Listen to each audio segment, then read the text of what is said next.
A very good morning and welcome back to K24 this morning. My name is Mungala Mbuvi, and today being a Tuesday, let's talk about money. And today, by the way, literally, we are talking about money. Now, let me give you a story that will give us that will set rather the table for this conversation. A couple of months ago, a friend of mine wanted to send me a large sum of money. And alikuwa nasikia vibaya because he was going to spend a lot in transfer fees. So what he did, instead of, and you know there was Corona, right? Now, instead of him asking me to come because of the travel restrictions and him having to send via mobile money, he told me, download an app called Cheaper Cash, and I promise you it's going to be free to transfer that money from myself to you. And by the way, but he was joking. It's not just to Kenya na Kwanga because they want to delay with your money and so on and so forth. But guess what? I downloaded the app and I finally got my money minutes later, absolutely free of charge. And from that day, I was actually intrigued and I was like, how does that happen? How do you transfer money for free in this country? It's almost unbelievable. It's almost untrue. But you know what? I actually did dig deeper and I found the guys who are actually doing this. And today I'm hosting the country manager of Cheaper Cash, Mr. Leon Kiptub. How are you doing, sir? Fine, thank you. How are you? Karibu tena sana. Asante. Like I was just telling the viewers, a while back, someone owed me a large sum of money and they needed to send it to me. And then finally I got that money and I was intrigued. Was that locally or it was someone local? International? Yeah, it was local. The guy was in okay. Coastal. I was in Nairobi. So obviously couldn't travel. And he was thinking that, sending all this money at once will cost him a lot. So he told me download Cheaper Cash. And then I finally got my money. But you just got into Cheaper Cash the other day. You've been there for how long now? 4 months, which feels like a year. 4 months? Yes. You guys got in, rather you got in through the thickest time of COVID-19 when things were literally thick. Well, I'm actually a career banker. I've been in the bank for 12 years. Okay. So I moved to Cheaper Cash from the gaming industry, actually, because I was in the gaming industry for 2 years. I moved to Cheaper Cash in September of 2020. So right. Smack in the middle of COVID. But Cheaper Cash has been around for a lot longer than myself. Right. Being there. So that is the time I came in 4 months ago. All right. So I've just given guys my user experience of Cheaper Cash. Maybe now, you from your perspective, let us know what is Cheaper Cash and what is it all about? So, well, basically, I think we're so used to the term fintech, but how I'd like to put it is that Cheaper Cash is a payment solution provider, and we are solving a problem of payments, which is specifically right now our focus is on P2P payments, both cross-border and local P2P. And P2P is person to person. Person to person, peer to peer. So myself to yourself. All right. So obviously in the future we will consider business to business and such like. But right now our key focus is to enable individuals to send money to each other as easily and as instantly as they possibly can. Right. So whether you are in a different part of the world and you want to send money back home, for example, if someone is in the UK and they need to send someone money back in Kenya, right now there's a lot of red tape with most providers, because you will find that there's always a third party involved where you might need to go to a physical location to collect your money, or I've come across instances where someone who used to live in the UK has friends in the UK, tells their friends, I'm going to send you some 10,000 bob, take it to my grandmother, or send it to my grandmother via any mobile solution that is there in Kenya. But what we're trying to do is to say that if you're in the UK and you want to send money to your mother or to someone back home, then by a simple of a button on our app, you will send that money in GBP, and they will receive it in Kenya shillings. So you'll send it in pounds, or rather they will send it in pounds? They will send it in pounds. And then, so we've already incorporated the exchange rate within our platform, so they will receive it in Kenya shillings. Right. So from the app, then you can be able to either move the money to your bank, to a different platform if you want to withdraw it, if you want to pay bills, if you want to buy airtime, or whatever else you want to do from within the app. So we've also enabled the app to have other verticals beyond just remittance of money. It's funny you've mentioned, Britain, you're in other countries such as Nigeria. Yes. I don't know if you're in Uganda, Tanzania. We're in 7 countries in Africa. That is Kenya, Uganda, Tanzania, Rwanda, Nigeria, Ghana, and South Africa. Right. And of course, with plans to expand beyond that, especially with the kind of funding that we have received through different venture capitalists. So that is part of our agenda. We'll get to the funding in a minute. But you guys don't advertise anywhere. If it wasn't for my friend who owed me money, I wouldn't have known that you guys exist. Fine, I've seen a couple of people talking about it on social media. I think there's a time you guys did a social media campaign of sorts where you had a couple of influencers talking about cheaper cash and so on. But on mainstream media, no adverts on TV, no adverts on radio, no adverts even in newspapers. Is that like, what is it called? Is that a strategy, or is it maybe lack of capacity? So strategically, first and foremost, we needed to introduce the platform to those who can use it, because it is a digital platform. The first place that we needed to have a conversation with individuals is within the digital channels. That's why we spent a lot of time in the social media platforms, advertising on Google. So mainstream media per se, we haven't taken the time to go there for that particular reason, to engage within the platforms that the transactions are happening, and that is on the digital platforms. However, the other reason that we also didn't go all out is obviously when you're providing financial services, there are various compliance elements that you need to meet. So we spent a lot of 2020 building out our compliance policies, building out our setting ourselves up to meet all the regulatory requirements that it takes to run a financial service company in this country, including basically the international money remittance regulations that are required by the central bank, right? And the reporting requirements required by the FRC. So that has been part of our time has been spent a lot, so that, because if you're dealing with customers' money, you have to be able to convince the customer that you can secure their funds, right? That this is not a pyramid scheme, that it is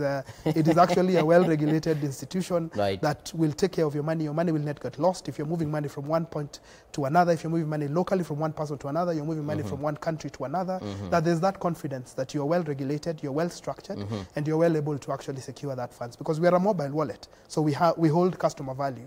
Yeah, so that is the reason we also didn't go all out, so that we can get that right. Okay. Yeah. I want to engage the audience in the conversation, and let's take a look at our question of the day as you get us talking, or rather as you get yourself talking to us. What business technology advancements has made your life so much easier? What business technology advancement has made your life so much easier? Find us on K24 across all social media, and let's have that conversation. Now, you were talking about cheaper cash being an African startup. And it is actually a startup, because I was just going through some of what you guys have done in your journey, and I see you guys have Jeff Bezos, who's currently the #2 richest person in the world, #1 just a couple of days ago. But Jeff Bezos has invested in cheaper cash. Yes, so that is I think one of the biggest boosters of confidence for our brand, because it means that that one of the most respected business moguls in this world has taken note of an African startup. The journey of, and I think this is also what inspired me to move to cheaper cash, is the journey of the founders.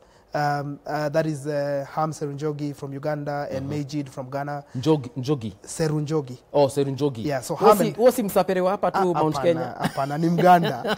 Ni Mganda. But he did school actually in Kenya, in Mombasa. Oh, at nice. some point. Yeah, okay. So he's well versed with East Africa. So these two gentlemen went to study in the US. All right. And actually, while in the US, after finishing their education, they got jobs in blue chip startups in San Francisco, in Silicon Valley, really. And at that point is when they began to see the challenge that Africans are having, and themselves sending money back home, because they're already working.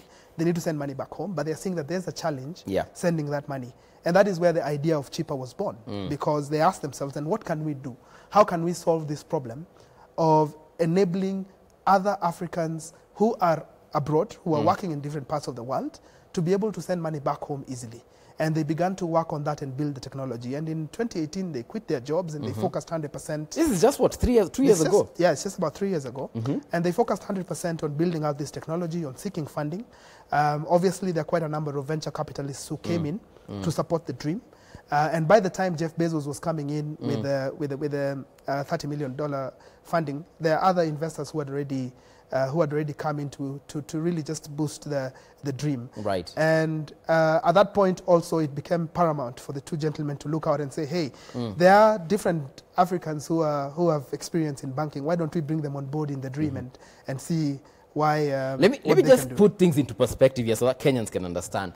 Jeff Bezos came in and injected 30 million USD. Yes. That is 3 billion Kenya shillings. 3 billion Kenya shillings. Mkona number ya Jeff Bezos ni 07? Ningekuwa nayo, I don't think I'd be here right now.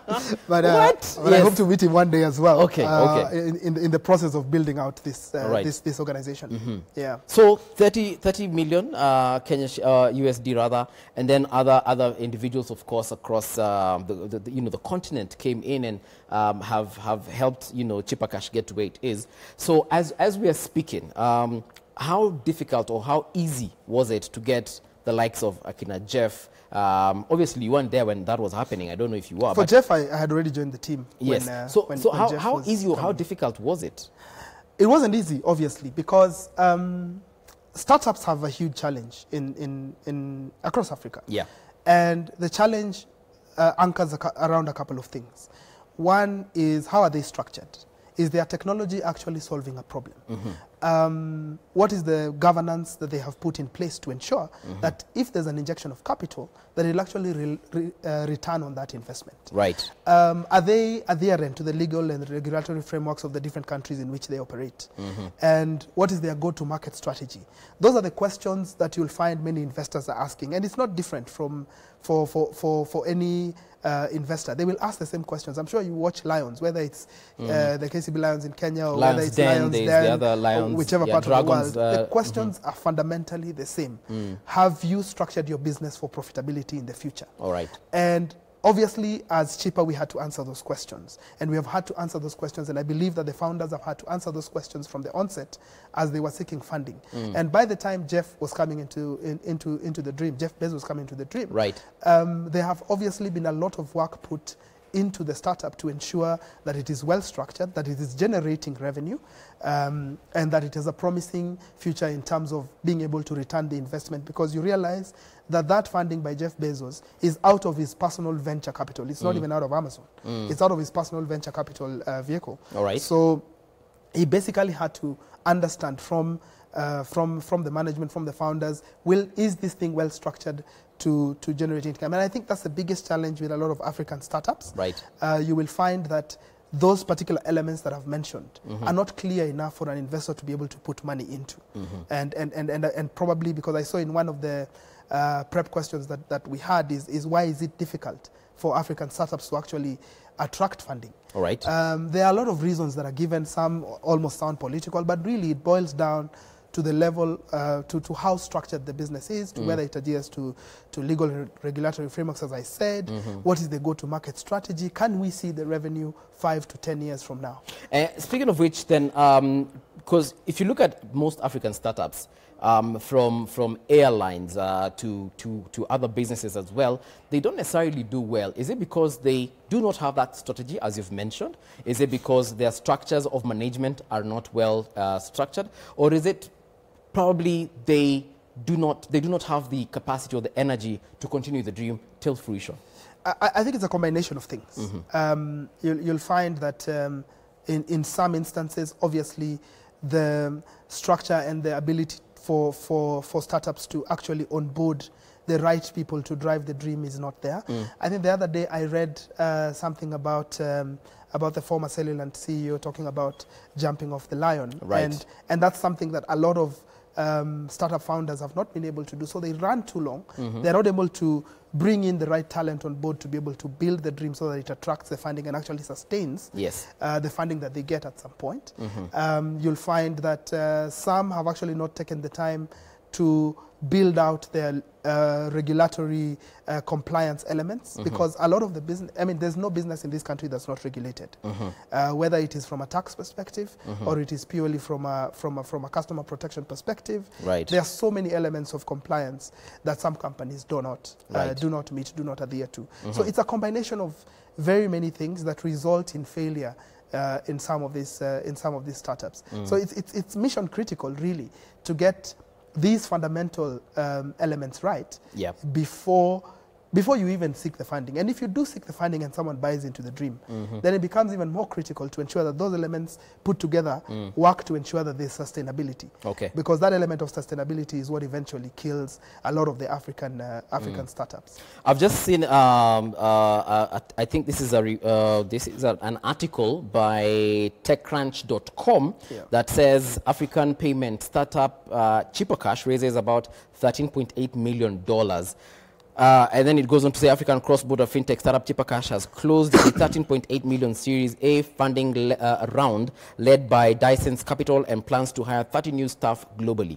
How are you guys meeting all these individuals and getting this, let me call them insane amounts of money into your business, injecting them into your business to expand? So in fact, that's Series A. So Dyson's was Series A before even Jeff Bezos.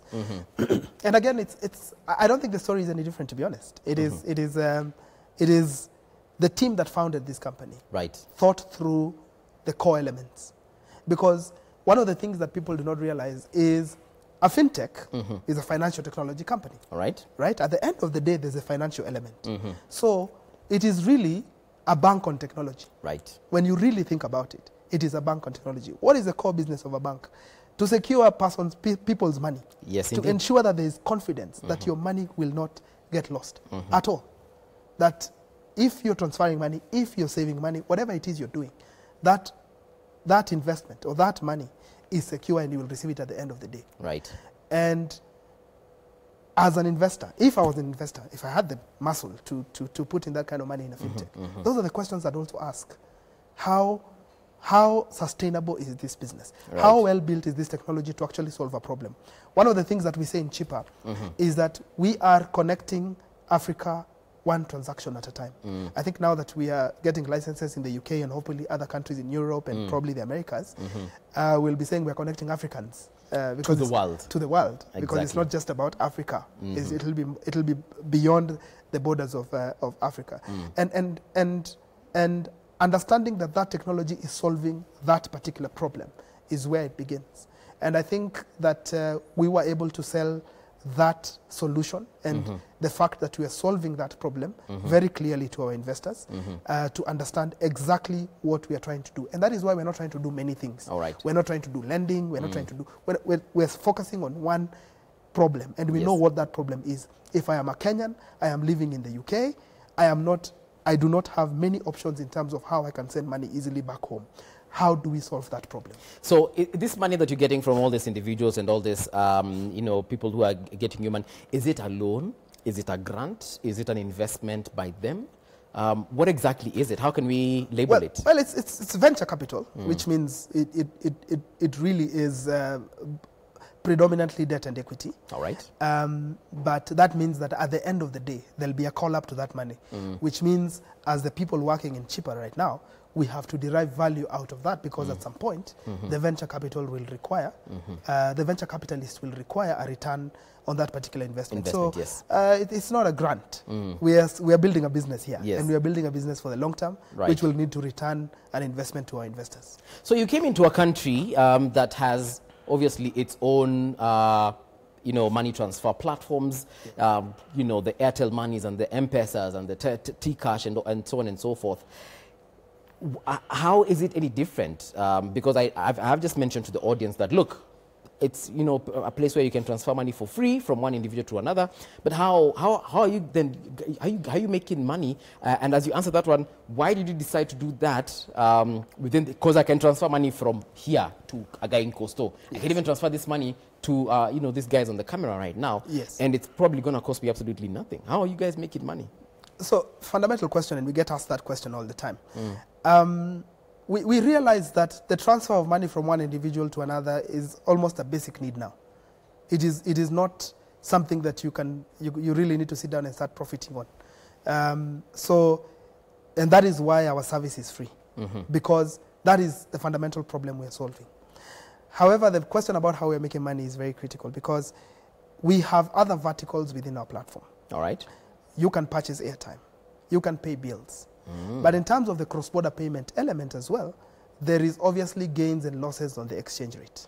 Yes. Yes. So that is also an area where we we get our treasury teams to really think through and see what is the best deal we can get a customer without making a loss and instead make a profit. Good. So if you're selling money from the UK in pounds and you're receiving it in Kenya shillings, there's obviously an exchange rate yes. there. We want to give our customers the best rate that they can get, but at the end of the day, ensure that we have a gain on the revaluations as far as the treasury element is concerned. So that's also a big element of how we generate revenue as a business. But in terms of the P2P transfer, me sending money to you, honestly, it is now a basic need. That's where we've gotten. It is now a basic need. And it's indeed very convenient. And I'm actually liking what I'm seeing online in regards to the conversations happening around cheaper cash. We shall be getting some of that feedback in a minute. But, you know, as we go on, how then, when we look at the impact of cheaper cash to the community, to the society, as much as I'm transferring money to my mother for free and my grandmother and so on and so forth, how are you looking at the impact of your company on Kenya, the society and the community? So I'll talk into Kenya and also talk into Africa in general, right? There has been huge discussions around financial inclusion, around access to financial services. That discussion is never ending and is taking place not only in Kenya but every part of Africa. So Kenya might have probably the highest penetration in terms of digital financial services and financial inclusion as a whole. I think the last statistics show that we're about 87 to 91% in terms of access to financial services as a country. Right. You find that other countries like Nigeria are still lacking behind at around 60%. Some are even at 40%. Some are 70%. So we are far ahead of the pack as a country.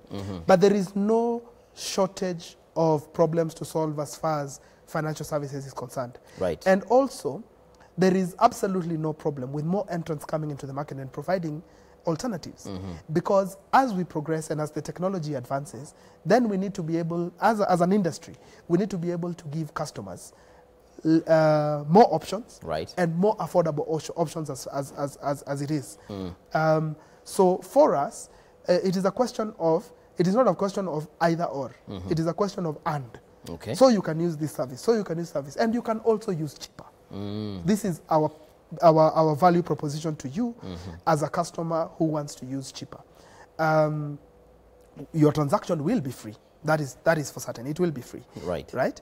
But we also give you also giving you many options within our platform for other things you can do with your money sitting in your wallet. Yes. You can pay your bills. You can buy airtime. You can, and in the future, we hope that you can be able to terminate into a till and actually buy goods from the same funds that are sitting in your, the value sitting there. One of the things that we're considering in the future is fractional investments. When value is sitting in your wallet, then can you be able to invest in a share of cheaper cash. From cheaper cash. Yeah. So I can go there buy stocks. You can go there and buy stocks. Okay. So we've not rolled out yet in Kenya. We've not rolled it out in most of the markets. But it's something that we're in discussions with various partners to see whether it is a possibility, so that your value is not just sitting in the wallet for the sake of sitting in the wallet to be transferred to someone else. It is sitting in that wallet and it can be used for something else. So at the end of the day, if I have 1,000 bob here, yes, you know, if I invest it well, at the end of the day, I might just have 2,000 bob. You never know. And it depends on the wisdom that you have in terms of reading the markets and understanding. And we hope that we will be able to provide that information to our customers in the future to also be able to do that. So fractional investments is part of what we are looking at. I know that there's only one investment bank in this country right now that has rolled it out. I don't want to mention the name, of course, but there's only one investment bank that has rolled out fractional investment. And it goes further. You can buy stocks in the US. You'll find that you can buy a share, because you may not be able to buy a full share of Google, for example, or a full share of Amazon. You can buy a fraction of a share of Amazon or Google or any of those Fortune 500 companies. Nice. So those are the differences that we're trying to create in terms of where our business is going into the future. All right. Yeah. We take a short break, but when we return, of course, we look at some of the challenges fintechs face in this country. Politically speaking, also what areas can be, what the government rather is doing in regards to making sure that these companies don't just start up and then die off the other day. How smooth it is for them as well to make business. Do stand by. We'll be right back. The question of our day, here it goes. What business technology advancement has made your life easier? What business technological advancement has made your life easier? Let us know in the comment section across all social media. And of course, we shall be sampling that as we come back.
We are back. This is K24 this morning. My name is Mungala Mbuvi. Today being a Tuesday, it's money and finance, and I am seated with Leon Kiptum, the country manager of Cheaper Cash, a fintech company, a startup that hasn't been there for long but has got a huge impact. But in regards to your business, this is our question of the day. What business technology advancement has made your life easier? Let's see what you're saying on WhatsApp. Who would have thought sending money to an individual in a different country would have been as easy as sending a text message without necessarily moving around to banks? Cheaper Cash is the feature of IMT. Mbuvi, please say hi to Leon. He's my country manager. Ian. Oh, Ian, there you go. Thank you very much. Good morning, Mbuvi. My name is Fred. I would like to know, what's the maximum amount that can be sent and received locally using such a platform and the commission percentage? Thank you. All right. Thank you, Fred. Here we have, good morning, Mungala. I have been using Cheaper Cash for 3 months now, and I can say it is amazing because for me, I stay far from my family and it has really worked for me in terms of money transfer. I don't have to struggle as before. Charlene, nice. For me, mobile banking has made my life easier. So that is a technological advancement that has helped you in your life. Thank you very much, Charlene. I have a question on the fintech. Kindly, what when you've said in pounds, then suddenly the value of shillings to pounds drops? Will the money decrease? Okay. A good question. Yeah. So let's start with someone who asked about sending money. What was that question again? Oh my God, I'm forgetting. About will the funds decrease based on the changes in exchange rate? Yes. Will it? Unfortunately, yes, because changes in exchange rates will always affect remittance cross-border. So if there is a fundamental shift on the pound, or there's a fundamental shift in the value of the shilling, right, the value of the money that you might be able to send yesterday may not be the same tomorrow, simply because of that shift. And I think Corona has also taught us a few things, because some currencies literally began to crumble. And even certain other developments before even Corona, like Brexit, also fundamentally affects currencies like the GBP and the euro. And those changes and those shifts in currencies, yes, and that obviously creates a challenge, not only for the person receiving the money, but also for us as a company. Because you see, even on our side, it can either be a gain or a loss, depending on which currency has shifted. Okay. Yeah. So unfortunately, exchange rates and the shift in exchange rates, any treasury expert will tell you that you want stable currencies as much as possible, because it is good for cross-border business, it's good for cross-border payments. Someone asked about commissions, I think. Someone asked about limits. So I think I'd challenge the person to first download the cheaper app, because we've clearly displayed the limits that you can send per day and per week. And obviously, because from a compliance perspective, it's something that we're still in discussion with our regulator. I don't want to talk much into that, because that might change anytime soon. But right now, the limits that are approved are clearly displayed on our app. Okay. Yeah. So once they download the app, they download the app and they're able to go through the verification process, because we have two stages in terms of what you can send. Right. If you have not completed the verification process, that is the KYC, you have not uploaded your photo, you have not uploaded your ID, because we have to do a full KYC on you. We have to know who you are. Yeah. Know your customer. We have to know you as a customer, so that we allow you to move money from point A to point B. If you have not completed that, the limits are much lower. Once you complete that process, then we expose you to the full limits that we can allow for any money remittance. But it's good limits. Let me just put it that way. If you're doing business with someone any part of the world, you probably will be able to send the amount of money that you need to do. Right. Yeah. Awesome stuff. Now let's talk about the challenges. I'm sure it wasn't a walk in the park. And probably we can even start from, when you took over. What are some of the challenges that you have seen from a business perspective before you even get to politics and stuff? Okay. I think the number one challenge for fintech is to convince the market that you're credible and that you are actually a credible business. And I can tell you, our social media at some point was rife with questions such as, are you real? Yeah. Are you actually a real business? Because I am sending money for free. Are there human beings? Are you a briefcase company? Do you even have an office in Kenya or any other country that you operate in? And those are some of the questions we had. And I think it's safe to say that I am a real person who runs a company in Kenya. And we have real people running the companies. And I have a team of close to 30 people within Kenya, who obviously not support only the Kenya business, but support the wider African business. Right. So we are a real company, and that's one of the biggest challenges, to actually convince customers out there that as a startup, we are capable of doing what we are saying we are capable of doing. That's the number one challenge. Number two is the go-to-market. How do you actually take your solution to the market? People understand it and they buy it. We are lucky in Kenya because mobile money operators, banks have gone before us and have been able to teach or to train the market in how to send money digitally. Right. I can tell you there are countries where to even convince someone that they can send money using their mobile phone is impossible. We've been at this for about 9 years in Kenya. Yeah. There are countries that are starting now in Africa to understand that you can send money through a mobile phone. With all this technology we have. With all this technology that we getting into 5G, kuna watu bado wanauliza maswali, can I actually send money from my phone in some countries in this Africa? Okay. And even not only Africa, but some other parts of the world. There are solutions that actually we did well in Kenya, but failed in places like South Africa and failed in Nigeria. But right now, of course, Nigeria, South Africa are probably at par with Kenya. But there are some countries that can tell you it is a problem. So that's another challenge. But it's not the biggest challenge for Kenya. Okay. The other challenge, of course, is what we talked about earlier, is attracting the funding to actually support the business. Okay. And to drive the dream. We are lucky as cheaper that we are able to structure ourselves well enough to be able to attract the kind of funding that we're able to attract. The other challenge that I see is attracting talent. Because talent in what sense? Human capital. Okay. Human capital. You see, as a startup, a lot of people who perhaps, like, look, for example, for me, I had been 12 years in the bank. Okay. You're telling me to come and join a company that has been existent for 2 years, 2.5 years, 3 Kidogo years. itakuwa tricks. At that point, I'm asking myself questions. Yes. Could I be throwing, and probably I've come from a bank like KCB, which has been there for 100 years. Yeah. Big boys. Big boys. And I'm asking myself, surely, I move from here to here. So attracting talent is not easy. It's not easy to convince someone to actually move to a startup, especially very good people. We are lucky, as cheaper, we've been able to attract very quality people, even from different banks, from telcos, to actually come and work the dream with us. And I see that as a huge challenge for fintechs. So you end up getting second-tier, third-tier individuals to come and work with you, when you could actually attract the best, because it is difficult to attract the best talent. For example, for us, we need quality engineers, because this is technology. It is changing every day. The software engineers that we need on board are people that need to be up to date with technology. They have to be learning every day. They have to be people who are very progressive. Yes. Such talent is actually being looked for by everybody else. And actually, I'll expound a bit on that. Let us expound a bit on that particular point. Technology right now is susceptible to malware and, you know, people hacking and so on and so forth. Just the other day, we saw the government machinery is being hacked. Yes. Is it something that scares you as a fintech, because you're like, what?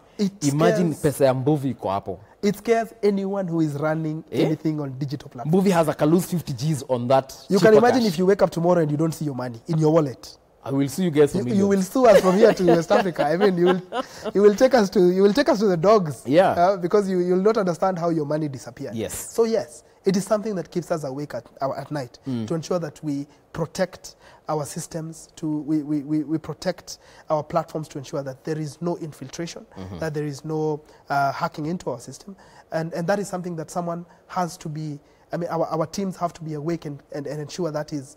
That our technology is fully protected. Yes, there is a huge challenge, because everybody is trying to get into somewhere where there's money, so that they can hack into that platform and take money from it. Right. And we've had instances in this country of banks being hacked. We've had instances. Forget the people who build tunnels. Watch out to Athika. Watch out. Leave those guys. Boys. Leave those guys of going to the vault. Yes. Here we are talking about a guy who can get into your core banking system. And just make your money disappear. And make your money disappear. And you probably leave a note there. Inside your system. Akicheka, ha ha ha, I took your money. And you can't find the guy. He's already wiped his trace out. Those are the challenges that we face as financial technology companies, because and sometimes it can even be an internal job. So that is especially why it is important to have the right people on board, people with integrity, people who will ensure that they are thinking about securing the customer's money. Because sometimes some of these frauds that have been perpetrated are not necessarily being done by individuals from outside who have no idea who you are. Right. Sometimes there is someone internally who is colluding with them to give them a gateway into your platform. System. Yes. My director has just asked me a very interesting question. He's asked, do you need internet to use cheaper cash? And I'm thinking yes, because I need internet to use it. Is that also something that you're seeing as a challenge? Because not everywhere in Kenya they have the best connection. Yes, we see it as a challenge, obviously, and you've rightly said it, that connection in some parts of the country, in some parts of Africa, is a problem. For some markets, and this is something that we are looking at, is as opposed to just having the app, how can we build out, say, a USSD platform that enables you to even use a feature phone to do the transactions? Your money. Yeah. So for Kenya right now, you can only transact through the app. If you have a feature phone, unfortunately, you may not be able to use the cheaper solution. But again, we are looking into the future. Kenya, for example, has a 70 to 80% smartphone penetration. However, our counterparts in the mobile money sector, when they started, they taught this market to transact using a USSD. Yeah. Star something. Just dial star. So even you with your Samsung Note, you're still using star something. Imagine to go to your bank. I have a confession. I still withdrew my money from the bank via USSD. And yet you have a smartphone. Yes. Yeah. So it is a conditioning that is there. We are aware of it. Some markets like Uganda, we know that we really have to think completely without a box, not even inside a box or outside a box. To toy box Uganda? to pay. Yes, because Uganda is predominantly a USSD market. Yeah, Kenya, like I keep saying, we need to be very thankful as a country. Right. Because this country has invested a lot in terms of infrastructure, or has enabled private companies to invest in the kind of infrastructure that gives us that level of connectivity. Right. There are countries that do not enjoy the kind of connectivity that we have. So for Kenya, we know that even with the app, it still gives us impetus to penetrate a significant chunk of the market. For some countries, we know that we will have to go the USSD way, right, to ensure that we can provide the solution, the service to customers. Yes. In terms of the political, or I don't know why I'm calling it political, scenario, but how is the government also helping, startups such as yours to ensure that indeed things are smooth sailing on your end, and us as customers also getting what you have advertised? A few years ago, I would have said the government is a problem, because I did get into digital financial services within the banking sector around 2014. Okay. So at that time, even the Central Bank of Kenya was still trying to understand how to regulate, whatever to do with these upcoming solutions.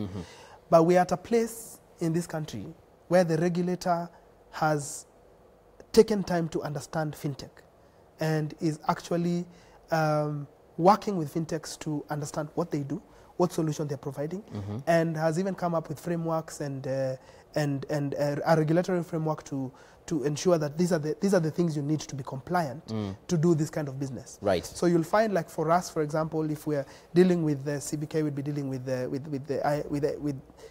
sector that deals with IMTOs or PSPs. So all those things, PSP is payment service provider. Okay. And you'll find such terms were not even existent a few years ago. But let me tell you something, Mbuvi. Yes. This is again an advantage for this country. Okay.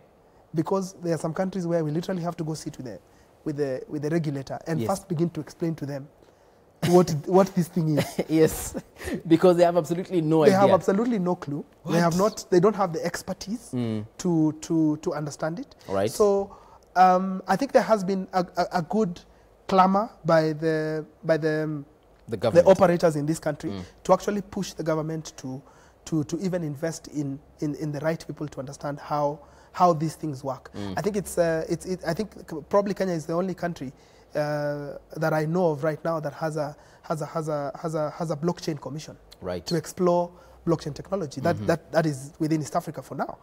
And that tells you something, that the government is serious about understanding technology, how it operates, and how it can be used to solve certain problems. Right. Of course, we are still on a journey. I cannot say we are 100% there, because there are challenges as far as getting the regulator to understand your platform. But the good thing is that there are some fundamental things they have put in place that say, this is what we expect from you.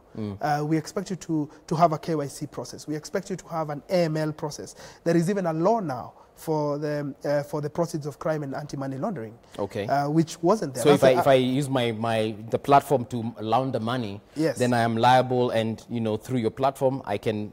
Yes, that wasn't there until 2013. Okay. So before 2013, there was no such thing. That the Pokamla laws were not there, for example. So as a fintech, because we're dealing with finances, we are required to have a policy around AML. We're required to have a policy around KYC. We're required to have sanction lists just the same way banks do. Okay. So all those things have been put in place to ensure that if we want to get into that kind of business as a fintech, then there is a clear path in terms of how you engage the regulator. Are you getting attacked also? Is that another challenge? Are you getting attacked by other players in the field? Because if I am transferring money for free, and there's I don't want to mention names, but there's a Anjoroge here who's like, "Huyu jamaa amekuja kuchukua biashara yangu." Well, is there someone coming to, We haven't seen that. Yeah. We hope it's not coming, because the truth is this market is big enough for all of us to serve. Right. Yeah. So And the problem we are solving is also slightly different. You will find that our focus is more on the cross-border element of the business than the local P2P type of the business. But of course, we are telling the citizens of the countries in which we operate, yes, here is a service. Use it and make your life easier. Good stuff. Here's a service. Use it and make your life easier. So as we get to the tail end of this discussion, perhaps you've talked about the future in regards to how we're going to be moving money and how we're going to be transacting, basically. What are you looking at, some of the solutions that need to be taken care of at that particular edge? Well, I keep saying this, that and I think I've said this in different forums, there's no shortage of problems to solve in Africa, especially financial problems. The future I see is beyond what we are doing right now. There is something that happened last year, and that's I don't think it was given enough enough coverage. Is it Corona? No. Okay. The AFTA agreement, the Africa Free Trade Agreement that came into effect on 1st of January 2021. Kenya was actually 2020. No, 2021. Oh, it has come into effect 1st of January 2021. Okay, all right. The first country to sign that agreement was Kenya in 2018. 54 countries in Africa have signed that agreement, and it is being driven by the AU. What that means is that it will become far much easier for Africans to trade with each other, which means there will be a bigger requirement for movement of money between Africans in their different countries. Yeah. So right now, if you want to send money to, if you're living on the border of in Busia, border of Kenya and Uganda, and the guy in Uganda sells you a trouser, yeah, how does he pay you? Atanipatia Uganda shillings? Uganda shillings? I'll pay him in Kenya shillings? Yes, he goes and sorts himself out. Yes. Finds out how he gets Uganda shillings out of that. Kampala. Yes. But that is trade. Yes. That is trade. You have gone across the border, you have bought a trouser. Right. Right? You need to pay this guy. Here comes cheaper. I send you money in Kenya shillings, you receive it in Uganda shillings in your phone. Right? Those are the kind of solutions we're talking about. Those are the kind of problems we're looking at solving. So the future lies in solving the problems that relate to moving money from one person to another, regardless of the borderlines, regardless of the currency. Yes. That's where the future lies, because where the future is trade. And there'll be a lot of trade we will see between Africans. Okay. Just because of what the African Union has done the other day. And that is what I see myself. That there's a huge opportunity for anyone who can build a solution that can begin to solve those problems.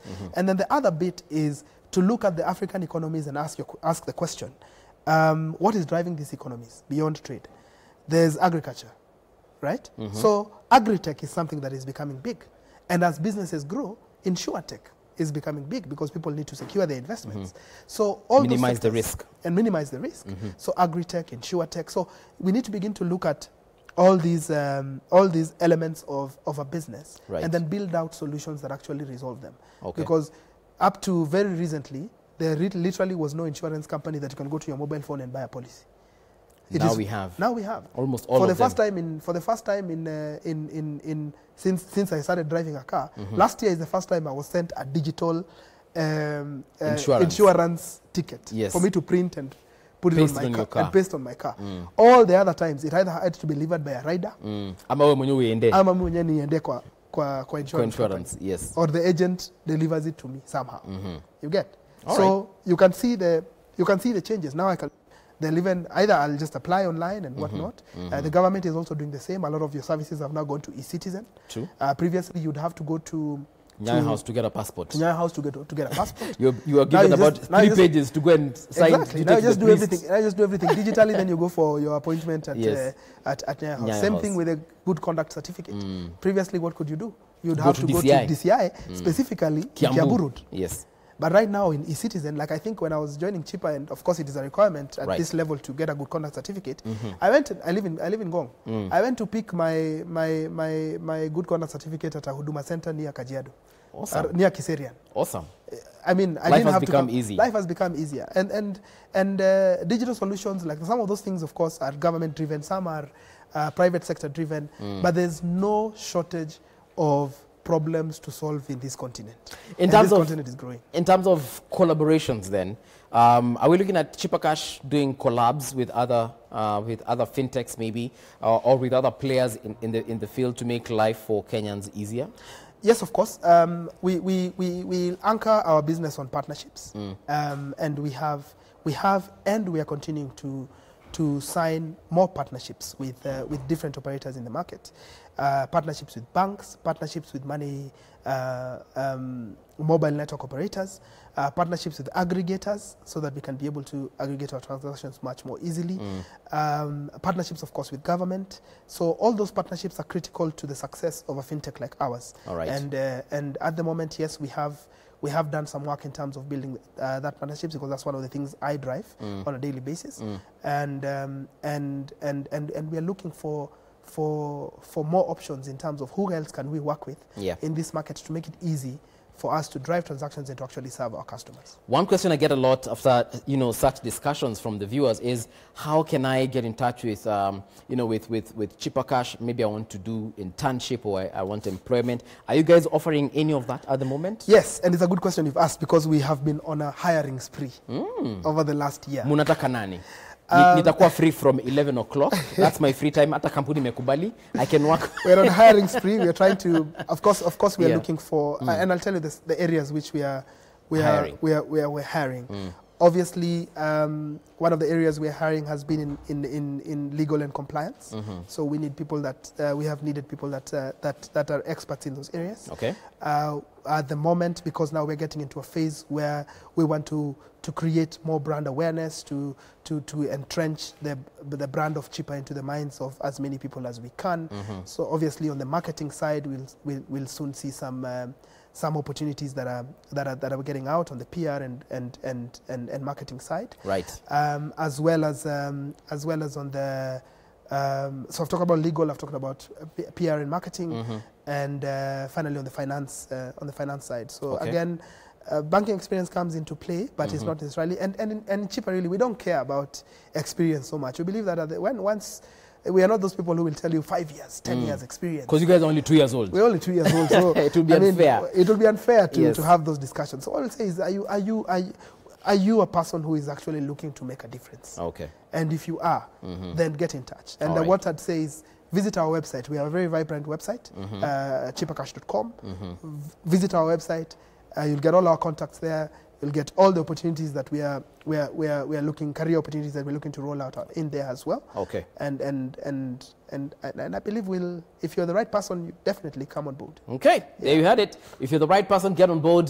And of course, let's see how that pans out for you. It's a new year, 2020. Let's see how we can actually make some real difference. And like I've told you, now I can put money in your pocket for free. Wale watu wote mko na madeni yangu, tafadhali ingia pale kwa Cheaper Cash.